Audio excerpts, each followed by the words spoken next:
some of the very notable problems that you have with footballers, for example? I mean, in recent times, not too long ago, we've had Professional Footballers Union in Spain. Yes. Planning a lockout, so to speak. Yes. And this is because lots of the teams, when they have financial problems, or Yes. what they refer to as financial problems, as a result of that, do not pay their players. There are certain cases where players have not been paid for like 8 months or Yes. probably 2-3 years. Absolutely. What are some of the really pertinent issues that you really have to deal with? It all comes to contracts and, how it's interpreted. And in law, obviously you can use the law as a shield or a sword. It all depends from club to club and country to country. For instance, Greece, they've got difficulties, as everybody knows. And it's, apart from that, they've always had issues with payment of players because in the UK, the contract is quite transparent. As opposed to, say, Spain, they only sort of keep attention to the top players.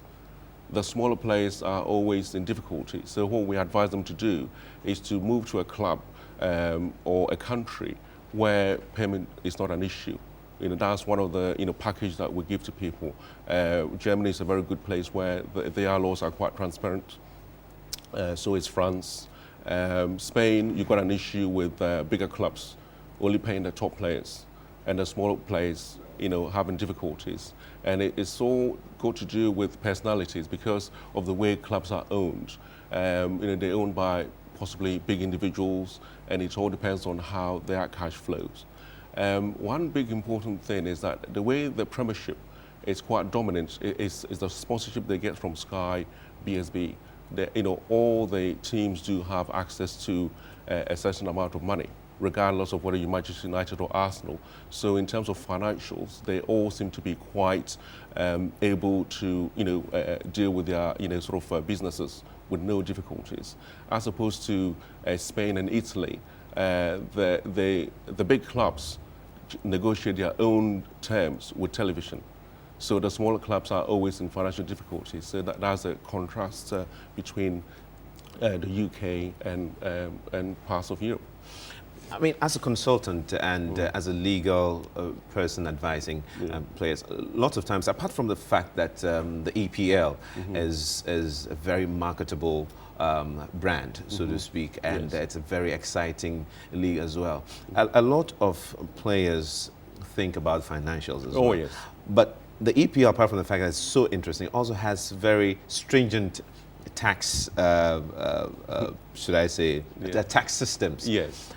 In a country like Spain, for example, the tax systems are more relaxed. Yes. And somewhere in the Arab lands, it's also a bit relaxed.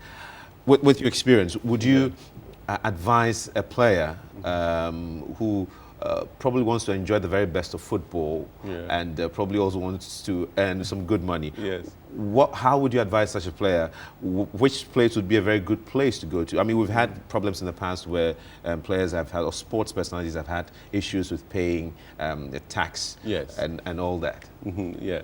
Okay, I mean, so obviously as a lawyer, I would say that you got to pay your tax wherever you are.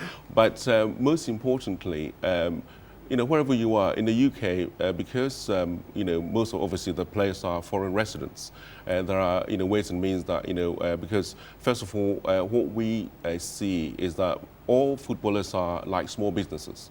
Most of them, average footballers, probably can earn up to say 1.8 million a year. So what we do as a firm is that we've got a group of other professionals, tax consultants, depending on where they come from, they can be considered as sort of favorable even in the UK. Or we set up vehicles for them to be able to save and invest. And I'm actually involved in a lot of these things with some of my closer clients and players to invest their money. Obviously the most basic thing is that divide your money into three.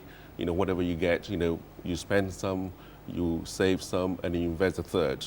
And with all the people that we've worked with, when they've done that, they've actually progress quite rapidly outside football, and that's what we look at. Again, in terms of countries, it depends on where the player obviously will end up, getting a contract, and when they do, we'll then sit down and look at the country's tax regimes and deal with them.